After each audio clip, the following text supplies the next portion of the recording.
Je m'appelle Kessie Jordier, je suis chargée de mission cohésion territoriale au sein du Centre de ressources politiques de la ville et cohésion territoriale Ville et Territoire Occitanie, qui est du coup un CRPV. Qu'est-ce que c'est? C'est un label, on en trouve 20 dans toute la France hexagonale et Outre-mer. Et la spécificité de Ville et Territoire, c'est qu'on travaille aux côtés du commissaire, monsieur Éric Pélisson, sur des enjeux d'articulation, enfin entre autres, d'articulation entre la politique de la ville et le pacte des solidarités. L'idée étant de pouvoir s'appuyer sur toute l'ingénierie, tous les modes de faire de la politique de la ville pour que ça puisse venir abonder la politique de prévention et de lutte contre la pauvreté.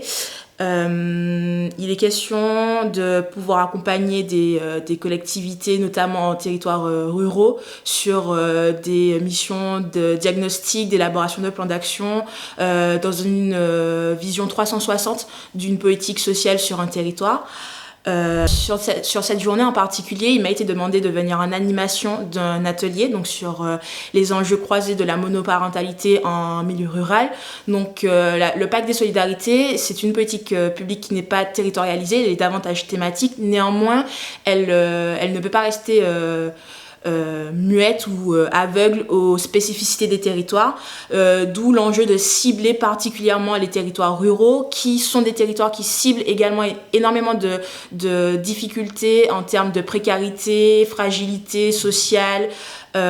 économique, et qui ne font pas forcément l'objet d'une politique publique territorialisée comme l'est la politique de la ville. Donc sur cet atelier, l'idée sera d'explorer des initiatives, des dynamique collective ciblée sur un territoire héroltais, afin de voir quelles sont un peu les initiatives qui existent, comment les acteurs sur un territoire peuvent travailler ensemble main dans la main pour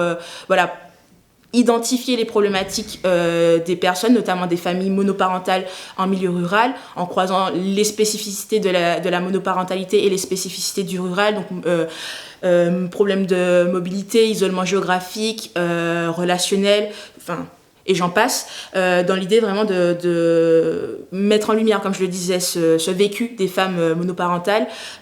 tout en tenant compte des spécificités du rural. Donc voilà, ça, leur vécu, leur donner la parole et mettre en avant les actions possibles en termes de développement du pouvoir d'agir de ces femmes.